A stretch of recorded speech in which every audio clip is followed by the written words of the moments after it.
Hello, my dear students, and welcome back to Civil Panda. Good evening to all. Hope you all guys are doing well. कैसे हैं आप सभी लोग? आप सभी बहुत अच्छे से पढ़ाई कर रहे होंगे और अपनी तैयारी बहुत जोरदार चला रहे होंगे.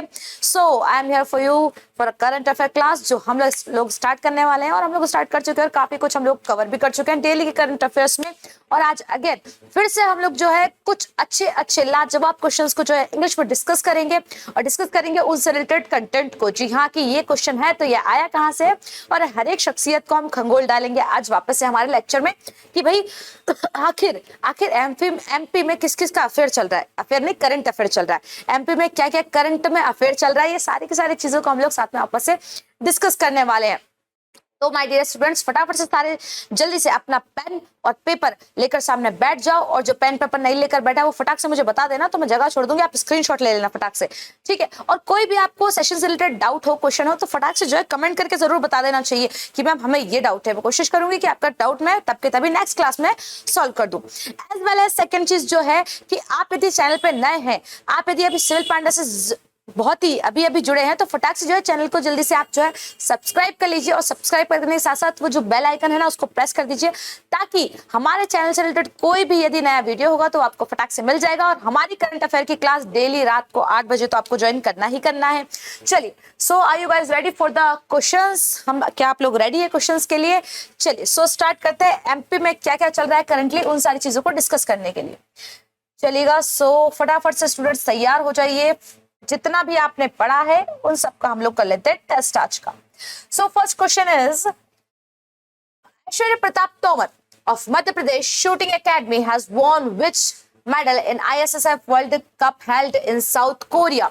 साउथ कोरिया में जो ISF का वर्ल्ड चैंपियनशिप हुआ था उसमें हमारे यहाँ के ऐश्वर्य प्रताप सिंह जो कहाँ से रिलेटेड है मैं बताऊं आपको, तो भोपाल से रिलेटेड है.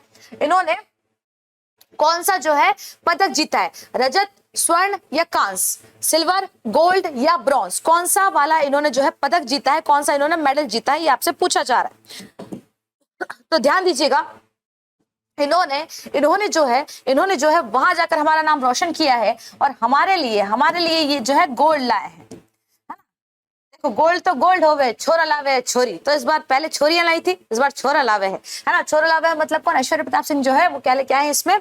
गोल्ड मेडल, स्वर्ण पदक लेकर आए हैं. चलिए इनके बारे में. और किस खेल से रिलेटेड है तो ध्यान रखिएगा, शूटिंग से रिलेटेड है. किससे रिलेटेड है बेटा? शूटिंग से. कई बार आपको एग्जाम में डायरेक्ट क्वेश्चन पूछ लिया जाता है कि फलाने सिंह जी कौन से गेम से रिलेटेड है ना. कई बार उनसे रिलेटेड डिस्ट्रिक्ट पूछ लेते, तो ये सारी चीजें आपको याद में होनी चाहिए.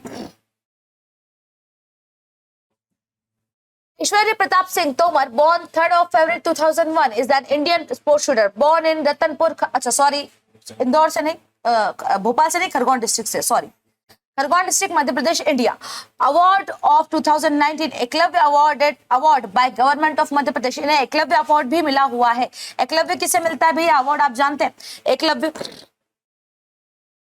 ऐसे स्टूडेंट्स जो स्पोर्ट्स में अच्छा कर रहे हैं, अच्छा सीख रहे हैं, उन्हें एकलव्य अवार्ड दिया जाता है जो कि मेडल्स लेके आते हैं. एमपी का रिलेटेड होता है ये एकलव्य अवार्ड, है ना. चलो, एकलव्य अवार्ड की अब जब बात हुई तो फिर एक दो अवार्ड और है इस तरीके के जो आप समझ गए होंगे कौन सा. एकलव्य अवार्ड के साथ साथ एक दिया जाता है जो किसको दिया जाता है? कोच को दिया जाता है. वो अवार्ड कौन सा? फटाक से उसको कमेंट करके मुझे बता दीजिए. और उस अवार्ड को देने के साथ साथ उसमें राशि कितनी दी जाती है वो भी मुझे फटाक से बता देना. चलिए, नेक्स्ट क्वेश्चन आपके लिए ये रहा. When will the Ujjwal Bharat and उज्जवल भविष्य पावर 2047, अच्छा 2047 क्या उसका मोटिव है? फेस्टिवल भी ऑर्गेनाइज्ड फ्रॉम इन जुलाई, कि भाई जुलाई में जो है उज्जवल भारत और उज्जवल भविष्य पावर @2047 उत्सव का आयोजन कहाँ किया जाएगा? ध्यान दीजिए, ये @2047 क्या है? इसमें इस उज्जवल भारत योजना में, उज्जवल भविष्य योजना में 2047 तक टारगेट किया गया है कि क्या किया जाएगा? इंडिया के जितने भी छोटे से छोटा या बड़े से बड़ा गांव है वहां पर जो है बिजली पावर सप्लाई जो है बढ़ा दी जाएगी, फुल टाइम कर दी जाएगी. जैसे आप कहते हैं ना 24 घंटे बिजली, दैट इज. तो आपसे पूछा जा रहा है कि इसका जो है कहां पर किया गया है? ए इंदौर, बी भोपाल, सी रतलाम और डी विदिशा. तो भाई रतलाम और विदिशा तो आप इससे निकाल ही दीजिए. तो यहाँ पर क्या किया गया? ध्यान दीजिएगा, इसका जो आयोजन किया गया है वो किया गया बेटा इंदौर में. कहाँ किया गया है मेरे प्यारे बच्चे? इंदौर में जो है इसका आयोजन किया गया है. थोड़ा सा इसके बारे में हम और जानकारी देख लेते हैं.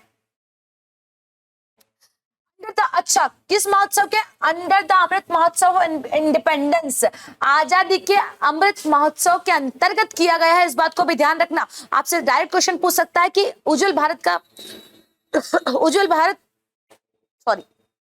सेलिब्रेट जो किया गया है वो किसके अंदर किया गया है? तो आपको ध्यान रखना है अमृत महोत्सव के अंतर्गत किया गया है। फेस्टिवल डे पनिहारी गार्डन में it was told in the programme that to solve the complaints of consumers a 24 hour call centre will be set up by discoms, कि भाई एक तो क्या किया जाएगा, पावर सप्लाई बढ़ाई जाएगी, दूसरा कंज्यूमर जो उपभोक्ता है उनके लिए 24/7 कॉल की सुविधा उपलब्ध रहेगी। यदि उनको कोई भी प्रॉब्लम होती है तो वो डायरेक्ट वहां पे कंज्यूमर फोरम में कॉल कर सकते हैं। ओके, चलिए नेक्स्ट क्वेश्चन को डिस्कस करते हैं।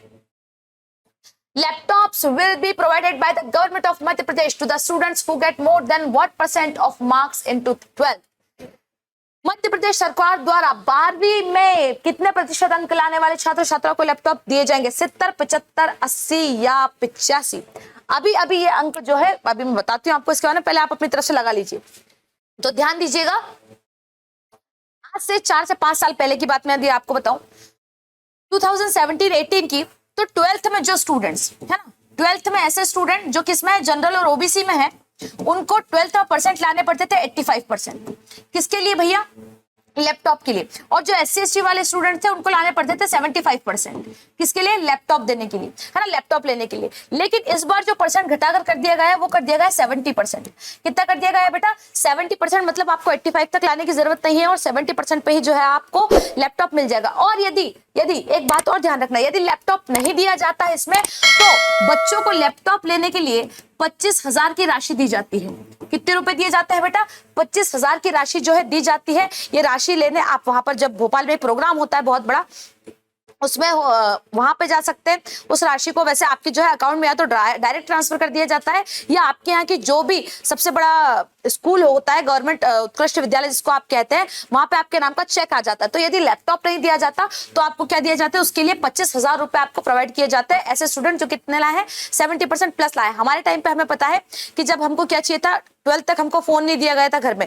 हम आजकल तो बच्चों के 7th 8th क्लास से उनको मोबाइल दे देते हैं, हमें 12th तक फोन नहीं दिया गया था। तो हमारे लिए टारगेट रखा गया था कि यदि तुम 12th में 85% प्लस लाते हो तो तुमको मोबाइल दिया जाएगा, है ना। तो मुझे इसलिए बहुत अच्छे से याद है 85% का, क्योंकि बहुत मेहनत करी थी इस 85% को लाने के लिए हमने। ठीक है, चलेगा। हालांकि फिर मिल भी गया था मोबाइल, 85% प्लस कर लिया था हमने, चलेगा। सो इसके बारे में और देख लेते हैं। MP chief minister Shivraj Singh Chouhan announce that all students of the state who have scored more than 70 marks in class 12th will be given laptops on July 26 only. अच्छा, किन के लिए होता है? केवल जो एमपी में रहते, जिनका रेसिडेंस एमपी में भैया, उन्हीं के लिए होगा, कोई और बाहर वाले व्यक्तियों के लिए नहीं। To take advantage of this scheme, the annual income of the applicant's family should be 6 lakh or less। कि जो भी इसका फायदा उठाना चाहता है उसकी एनुअल इनकम कितनी होनी चाहिए? 6 लाख से कम होनी चाहिए। कितनी होनी चाहिए बेटा? 6 लाख से कम होनी चाहिए। एनुअल इनकम, वार्षिक जो इनकम है वो कितनी होनी चाहिए? 6 लाख से कम होनी चाहिए। नेक्स्ट क्वेश्चन देखिए। Recently, the Madhya Pradesh cabinet has increased the honorarium of which of the following public representative। हाल ही में मध्य प्रदेश कैबिनेट ने निम्न में से किस जनप्रतिनिधियों की मानदेय में बढ़ोतरी की है? कौन है भाई? District panchayat, zonal panchayat, village panchayat या ऑल ऑफ द अबव? किस सब में कर दी? बताओ भाई। मानदेय मतलब ऑनरेरियम जो पैसे दिए जाते हैं उनको, उसमें किसके में बढ़ोतरी की गई है बताइए। तो ध्यान दीजिएगा,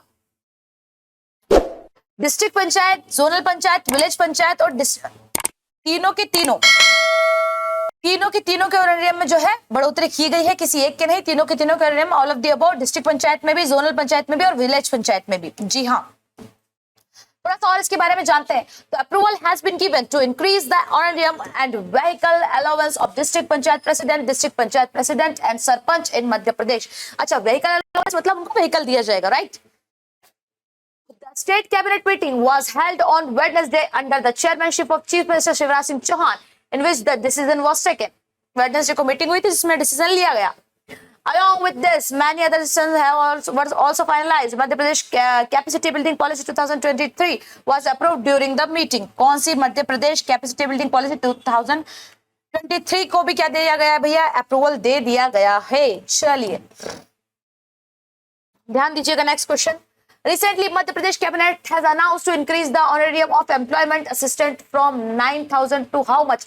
हाल ही में मध्य प्रदेश कैबिनेट ने रोजगार सहायकों का मानदेय 9,000 से बढ़ाकर कितना किए जाने की घोषणा की है। हाल ही में रोजगार सहायकों का 9,000 था और 9,000 से बढ़ाकर बताइए कितना किया गया। तो देखो, जब भी चुनाव आते हैं, है ना, 5 साल में चुनाव होते हैं, तो जो 4 साल में नहीं किया जाता वो आखिरी साल में डबल कर दिया जाता है ना। ध्यान रखिएगा, वो आखिरी साल में क्या कर दिया जाता है? डबल कर दिया जाता है। तो ध्यान दीजिएगा, 9,000 से जो राशि बढ़ा के है वो कितनी कर दी गई है? 18,000 कर दी गई है। कितनी कर दी गई है बेटा? 18,000 कर दी गई है 9,000 की राशि को बढ़ाकर। और देख लेते हैं इसके बारे में थोड़ी बहुत चीजें। Recently on June 18, 2023, chief minister Shivraj Singh Chouhan has announced to double the salary of employment assistance from 9,000 to 18,000। देखो, अब ये जानते हैं कि जो है यहां से तो उनको जो है बेरोजगारों का तो वोट मिलने वाला है नहीं, है ना। तो वो सोच रहे हैं कि जो रोजगार में हैं उन्हीं से वोट ले ले किसी तरीके से। हालांकि ऐसा नहीं है, क्योंकि बच्चे अभी जो है अनएम्प्लॉयमेंट लोग उनके बहुत ज्यादा खिलाफ हो रहे हैं। जो स्टूडेंट्स वर्ग जो है, आप जानते हैं बहुत अच्छे तरीके से। He has been promised many facilities like leave, like secretaries, 50% reservation in secretary recruitment. Okay, ठीक है। नेक्स्ट क्वेश्चन पे चलते हैं, और नेक्स्ट क्वेश्चन ये रहा। Former cabinet minister Sheetla Sahay born in which district of Madhya Pradesh? पूर्व कैबिनेट मंत्री शीतला सहाय का जन्म मध्य प्रदेश के किस जिले में हुआ? ध्यान रखिएगा, इनका हाल ही में निधन हुआ है। शीतला सहाय का जो है हाल ही में निधन हुआ है, इस कारण से आपके लिए प्रश्न बना है। इनका हाल ही में निधन हुआ है, और ये कहां से रिलेटेड है? शीतला सहाय का जो है हाल ही में निधन हुआ है, और ये कहां से रिलेटेड है? तो ये हमारे पूर्व कैबिनेट मंत्री रह चुके हैं, और भाई साहब जो है ये ग्वालियर से रिलेटेड है। कहां से रिलेटेड है? ग्वालियर से रिलेटेड है। ग्वालियर की यदि हम बात करें तो अभी ग्वालियर से तड़कती भड़कती न्यूज आई थी कि हमारी प्रेसिडेंट, है ना, हमारी प्रेसिडेंट कौन? द्रौपदी मुर्मू जी जो है ग्वालियर में आई थी। यहाँ पे बहुत सारी चीजें करी उन्होंने, जो हमने पिछले लेक्चर्स में डिस्कस कर ली है ना, सारी की सारी चीजें, और इनके बारे में हम थोड़ा सा जान लेते हैं। Shri Shivraj Singh Chauhan paid tribute to former minister revered Sheetal Sahai on his death anniversary. Late Shri Sheetal Sahai was born in 1932. He represented Gwalior in the Madhya Pradesh Legislative Assembly. Okay, he was first elected MLA in 1967. देखो important क्यों है ये हमारे लिए? important क्यों है ये हमारे लिए? important हमारे लिए इसलिए है क्योंकि ये एमएलए फर्स्ट एमएलए थे कहां से? ग्वालियर से, है ना। तो ये बहुत बड़ी बात है हमारे लिए, अपने लिए भी। और साथ ही साथ ये जो है कैबिनेट मिनिस्टर भी रहे 1969 से लेकर तो 1972 तक। कैबिनेट मिनिस्टर कब से रहे? 1969 से 1972 तक। नेक्स्ट क्वेश्चन देखिए। Which tribe of Madhya Pradesh worships Saj tree and Bhura Dev by offering wine and coke? Madhya Pradesh की कौन सी जनजाति साज वृक्ष और बूढ़ा देव को शराब और मुर्गा चढ़ाती है? बेगा, कर्नल, कौर्क या सहारिया? ये सहारा नहीं है, सहारिया है। ठीक है बेटा, सहरिया।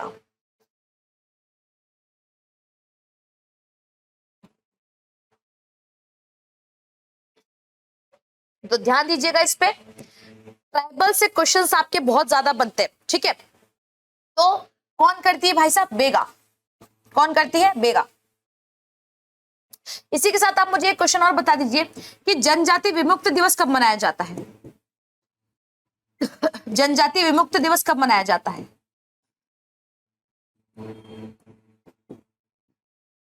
एमपीपीएससी प्रीलिम्स 2022 का क्वेश्चन है ये, है ना। जनजाति विमुक्त दिवस कब मनाया जाता है? एमपी प्रीलिम्स 2022 का क्वेश्चन है, फटाक से कमेंट कर दीजिएगा। देख लेते हैं इसके बारे में भैया। बूढ़ा देव और साज वृक्ष को क्या चढ़ाती है? शराब और मुर्गा चढ़ाती है। भाई बहुत अच्छी बात है। Their principal deity is Bura Dev and the deity is believed to reside in the Sal Saj tree। कि भाई क्या मानते हैं कि साल साज ट्री के अंदर वो जो बूढ़ा देव है वो रहते हैं। Is worshipped by Begas in the month of May। मई के महीने में, जिसको हम क्या कहते हैं? जेठ, है ना। During which goats, coconuts, flows and liquor of new mahua crop is offered to the deity। देखो होता क्या है कि मई वाला जो टाइम होता है, हम कहें मई जून के आसपास का जो टाइम होता है, इस टाइम पे जो महुए की फसल होती है वो फसल क्या वो पेड़ पे पूरी तरीके से पक जाते हैं और उन महुए से क्या बनाई जाती है, जो बेगा जनजाति होती है, इन लोगों को प्योर शराब बनाना बहुत अच्छे तरीके से आती है। तो ये महुए से क्या करते हैं, उस महुए से शराब बनाई जाती है और फिर वो बूढ़ा देव को चढ़ाई जाती है ना। तो बहुत अच्छा है ये हमारे यहाँ पे।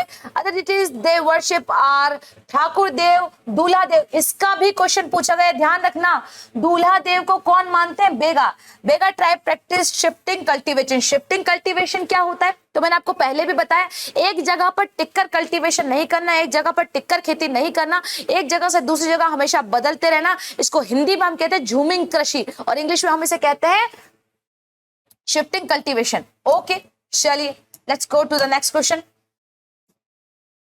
Recently male cheetah Suraj was found dead in Kuno national park. मैंने आपको कल के जस्ट लेक्चर में बताया था कि एक जो है कूनो अभ्यारण्य में एक चीता की डेथ हुई है और वो कौन है उसका नाम बता दीजिएगा। तो वो आज यहाँ पे आ गया। क्या नाम था, Kuno national park. Suraj founded dead in Kuno national park. From which country was he brought। किस कंट्री से, किस देश से उसे लाया गया था।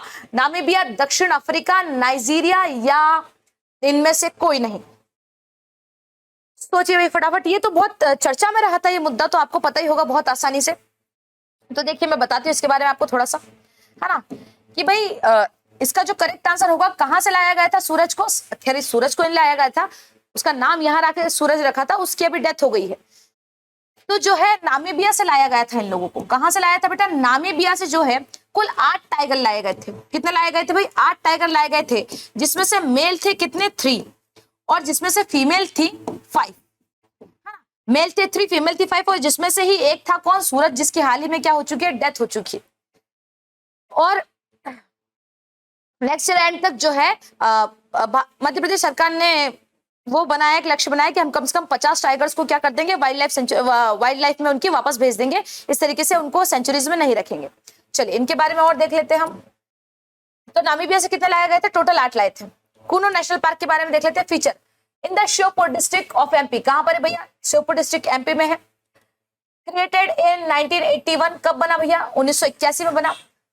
It received the designation of national park in 2018। भाई पहले क्या था, ये एक वाइल्ड लाइफ सेंचुरी था। ध्यान रखना, कूनो नेशनल पार्क पहले एक वाइल्ड लाइफ सेंचुरी था, अभ्यारण्य था। बाद में इसको क्या बनाया गया, 2018 में नेशनल पार्क बना है। ये कब बना है, 2018 में नेशनल पार्क बना है ये कूनो। पहले क्या था, वाइल्ड लाइफ सेंचुरी था। वाइल्ड लाइफ सेंचुरी कब था, 1981 में। वाइल्ड लाइफ सेंचुरी कब था, 1981 में। और बाद में 2018 में ये क्या बन गया, 2018 में ये बन चुका है national park. These cheetahs were brought from Windhoek, the nation of Namibia। Namibia से लाए गए हैं। देखो इसमें लिखा भी है, 8 untamed cheetahs were transported to India, 5 of which are female। 5 क्या थी, फीमेल थी, and 3 of which are male। 3 उसमें मेल थे। In the next 5 years, अगले 5 सालों में about 50 cheetahs will be released into the wild। वापस से उनको क्या कर दिया जाएगा भाई, रिलीज कर दिया जाएगा वाइल्ड में। नेक्स्ट क्वेश्चन देखते हैं। Which of city Madhya Pradesh has stopped in terms of citizen feedback of स्वच्छ भारत सर्वेक्षण 2023। इस क्वेश्चन का जवाब आपने दे दिया तो आप बाहुबली।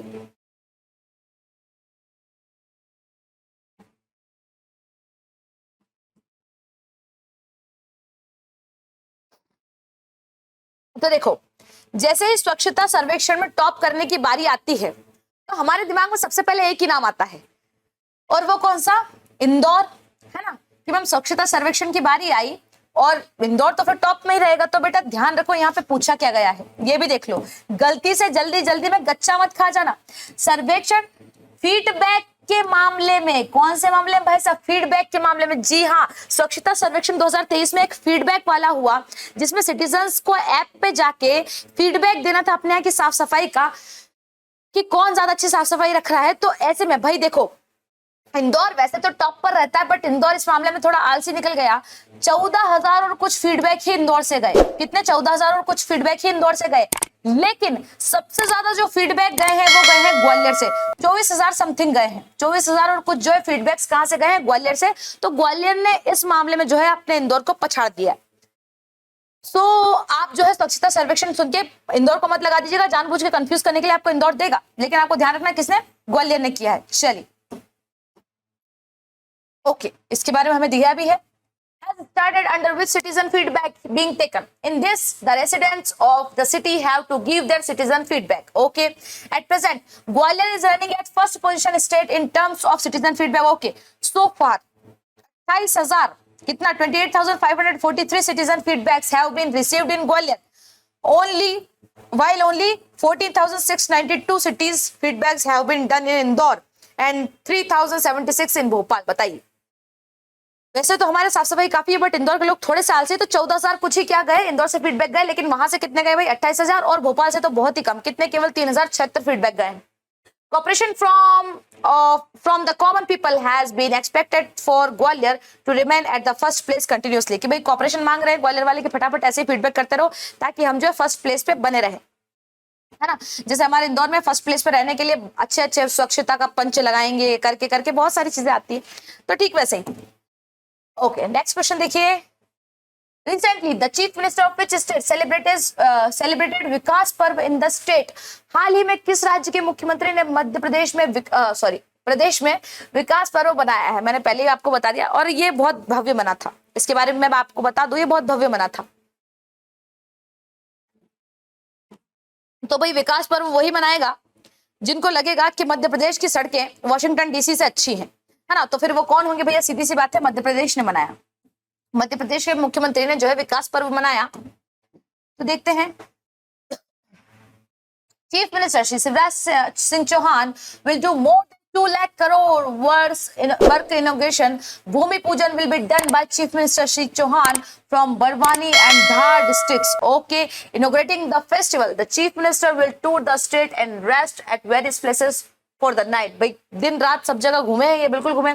Along with inaugurations, भूमि पूजन, there will be also public service tour, public dialogue, beneficiary conference। The chief minister Shivraj reviewed the preparation। इसमें तो हमारे कुछ खास है नहीं हमारे लिए। चलिए, okay, asbestos, question number 11th, which is the main asbestos producing district in Madhya Pradesh? Madhya Pradesh में एस्बेस्टस का सबसे प्रमुख उत्पादक जिला कौन सा है? फटाफट बता दीजिए, सबसे प्रमुख एस्बेस्टस उत्पादक जो है जिला कौन सा है, बता दीजिए। देखिएगा, तो एस्बेस्टस के लिए जो है बुरहानपुर, टीकमगढ़, झाबुआ या छतरपुर। तो ध्यान दीजिएगा, इसके लिए जो सबसे ज्यादा फेमस है दैट इज झाबुआ। कौन है भाई साहब? झाबुआ जो है वो सबसे ज्यादा फेमस है। और झाबुआ के अलावा तो ध्यान रखिएगा, झाबुआ के अलावा जो एस्बेस्टस है मध्य प्रदेश में एस्बेस्टस जो है वो मंदसौर, कहाँ पे बेटा? मंदसौर और छिंदवाड़ा में भी पाया जाता है। कहां पर पाया जाता है? मंदसौर और छिंदवाड़ा में भी पाया जाता है। क्या पाया जाता है बेटा? एस्बेस्टस। मंदसौर और छिंदवाड़ा में भी पाया जाता है झाबुआ के। अच्छा, एस्बेस्टस के बारे में यदि मैं बात करूं तो एस्बेस्टस को बैन करने के लिए जो है ban asbestos network of India नाम की एक जो है ऑर्गेनाइजेशन चल रहा है। मैं आपको इसके बारे में बताती हूँ क्या चल रहा है बेटा। Ban asbestos network of India नाम का जो है एक, ये समझो ऑर्गेनाइजेशन चल रहा है, जो क्या चाहता है कि एस्बेस्टस को क्या कर दिया जाए बेटा? बैन कर दिया जाए इंडिया में। एस्बेस्टस को बैन क्यों कर दिया जाए, मैं आपको इसका कारण बताती हूँ। एस्बेस्टस जो है एक तरीके से कई सारे पदार्थों से मिलकर बना होता है, थोड़ा लचीला टाइप होता है, रेशेदार होता है, लेकिन इसको ठोक पीट के इसमें अलग अलग मटेरियल्स को मिला के इसका क्या कर दिया जाता है? चादर बना दिया जाता है ना। और यदि हम बात करें असम, मणिपुर, इन साइड्स पे, तो इन साइड्स पे जैसे हम लोग आज हमारे चादर लगाते हैं भाई, लोहे की चादर लगाते हैं, वो लोग लोहे की चादर की जगह जो है एस्बेस्टस की चादर लगाना पसंद करते हैं। क्यों पसंद करते हैं भाई? पहली बात तो बारिश से बचना बहुत ज्यादा जरूरी है, बहुत ज्यादा पैसा उस एरिया में नहीं है लोगों के पास कि छत डलवा सके, तो वो क्या करते हैं? बारिश के लिए छत अपनी जो है चादरों की छत डालते हैं। अब यदि वो किसके डालेंगे भाई? लोहे की चादर की यदि वो छत डालते तो लोहे में तो बहुत जल्दी जंग लग जाती है। तो ऐसे समय में उनके लिए सबसे ज्यादा जरूरी क्या है कि भाई एस्बेस्टस को अपना लिया जाए। एस्बेस्टस क्या होता है? उसमें जंग नहीं लगती है और वो बारिश से भी बहुत अच्छे तरीके से बचा लेता है। कौन? एस्बेस्टस बचा लेता है। तो उसके लिए, लेकिन फिर इन लोगों को क्या दिक्कत है मैम, ये क्यों बैन कर रहे हैं? बेटा ये एक तरीके से एक जहरीला पदार्थ होता है, इतना जहरीला नहीं लेकिन जहरीला होता है। और इंडिया में बात करूं, इंडिया में हर साल करीब 90,000 लोगों की मृत्यु हो जाती है एस्बेस्टस से। करीब करीब 90,000 लोगों की मृत्यु हो जाती है एस्बेस्टस के कारण, ठीक है। और एक तरीके से जो है ये कैसे होती है, जी हाँ, एस्बेस्टस जो है एक तरीके से हमारे लिए कैंसर का कारण बनता है, कैंसर का कारण बनता है। इसी कारण से हर साल इंडिया में 90,000 लोगों की मृत्यु हो जाती है। और इसके लिए कौन सी योजना लाई जा रही, तो ban asbestos network of India चलाया जा रहा है, जिसके प्रमुख कौन है, जिसके प्रमुख है गणेश शर्मा। जिसके प्रमुख है कौन बेटा, गणेश शर्मा। इनके बारे में याद रखना। एस्बेस्टस का सबसे प्रमुख जिला झाबुआ, झाबुआ के अलावा मंदसौर और छिंदवाड़ा में एमपी में मिलता है। इसके अलावा भाई ये सारी चीजें मैंने आपको बता दी, इनको भी ध्यान में रखना, अच्छे फैक्ट्स हैं आपके लिए।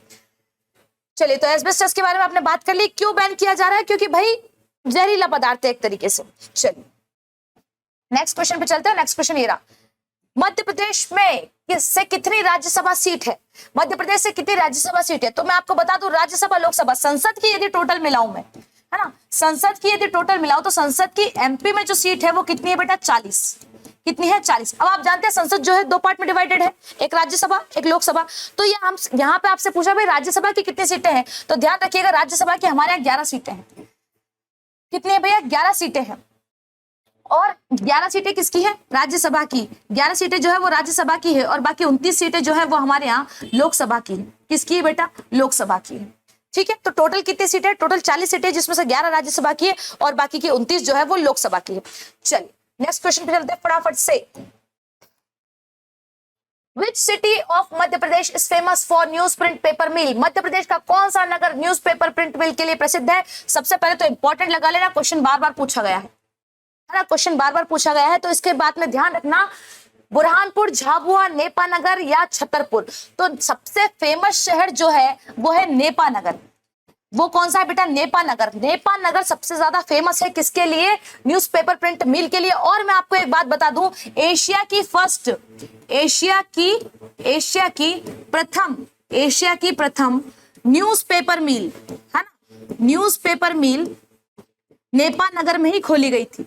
एशिया की प्रथम न्यूज़पेपर मिल कहां खोली गई थी बेटा, नेपानगर में ही खोली गई थी, नेपानगर में ही खोली गई थी। और आप करोगे बात, मैम इसको कब खोला गया था, तो मैं आपको बता दूं, इसे जो है 26 अप्रैल 1956 को इसका इनॉग्रेशन किया गया था। और इसका इनॉग्रेशन किसके द्वारा किया गया था, तो इसका इनॉग्रेशन जो है हमारे जवाहरलाल नेहरू जी के द्वारा किया गया था।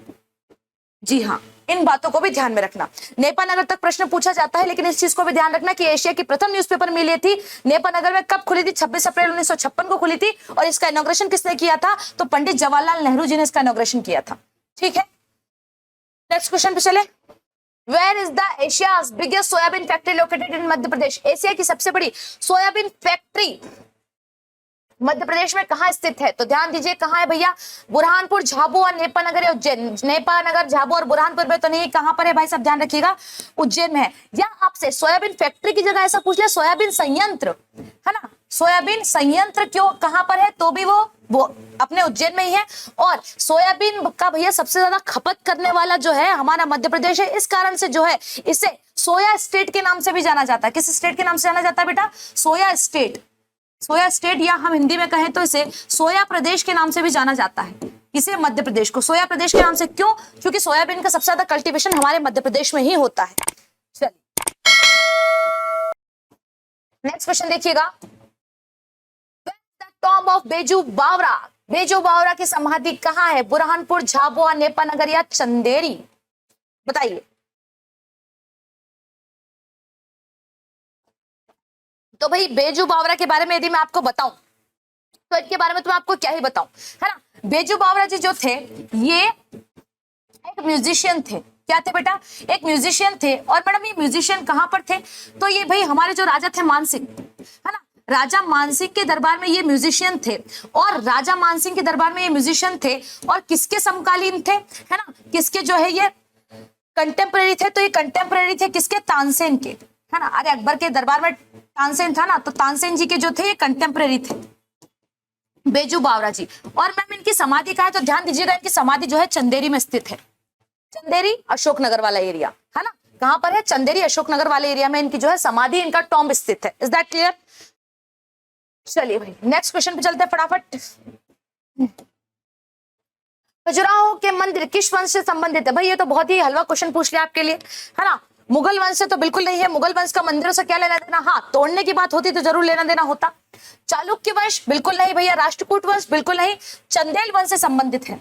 कौन से वंश से संबंधित है, चंदेल वंश से, और कब से कब तक के बीच में बनाए गए हैं, तो ध्यान दीजिएगा 950 से लेके तो 1050 बीसी सॉरी एडी तक बनाए गए हैं।